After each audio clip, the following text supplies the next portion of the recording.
Rice এয়া মই বনাব ওলাইছোঁ ৰাজমা, তাকো একদম চিম্পলকৈ। এইখিনি বইল কৰা ৰাজমা হয়, ইয়াত বিলাহী আৰু এটা আলু আছে। যিহেতু মই চিম্পলকৈ বনাম গতিকে মই এইখিনি বস্তুৱে লৈ লৈছোঁ।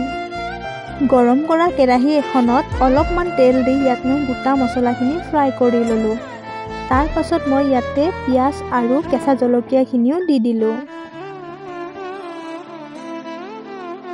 খুন্দি থোৱা আদা নহৰুখিনিও মই ইয়াত পেলাই দিলোঁ। কিছু সময় লৈ এইখিনি মই অলপমান ৰঙা পৰালৈ ভাজি ল'লোঁ। এতিয়া ইয়াত মই জিৰা, ধনিয়া আৰু ক'লা জালুকৰ গুড়ি অলপমান দি দিলোঁ। লগতে ৰঙা জলকীয়াৰ গুড়ি অলপো দি মই মছলাখিনি ভালকৈ ভাজি ল'লোঁ। অলপমান সময় এইখিনি ভজাৰ পাছত এইখিনি যেতিয়া ভজা হ'ল তেতিয়া মই ইয়াতে যিখিনি মই সিজাই পেলাই থৈছিলোঁ ৰাজমা সেইখিনি মই ইয়াত ঢালি দিলোঁ। এইখন চব্জি বনোৱাত ইমান যদিও টান নহয়, কিন্তু খাই পেলাই কিন্তু বহুত টেষ্টি।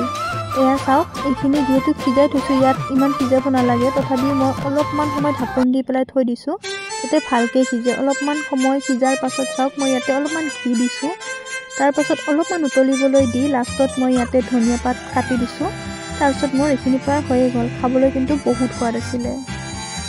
আনফালে আকৌ মই ৰেডি কৰি আছোঁ ৰাতিপুৱাৰ মোৰ ড্ৰিংকছটো, য'ত আছে গাজৰ, বিটৰুট, পদিনা আৰু আদা। এইখিনি মই ভালকৈ ৰুকি লৈছোঁ। ৰুকি পেলাই এটা বটলত ধুনীয়াকৈ ঢালি পেলাই ইয়াত মই 1 বটল পানী দি পেলাই গোটেই ৰাতিটোৰ কাৰণে থৈ দিম। তাৰপাছত মই ৰাতিপুৱা খালী পেটত খাম। নেমুও দিছোঁ কিন্তু মই। বৰ্তমান এই ড্ৰিংকছটো ট্ৰেণ্ডিঙত আছে, গতিকে ময়ো ট্ৰাই কৰোঁ। কি হয় চাম বাৰু, আপোনালোকক মই জনাম পাছলৈ। ৰাইচ এইবাৰ মই বনাবলৈ লৈছোঁ ৰঙালাও পিটিকা। ইয়াত মই শুকান জলকীয়া আৰু পিঁয়াজ ভাজি লৈছোঁ, লগতে নিমখ হালধি দি পেলাই এইখিনি সানি ল'লে প্ৰায় হ'লেই আৰু। এতিয়া খোৱাহে কথা।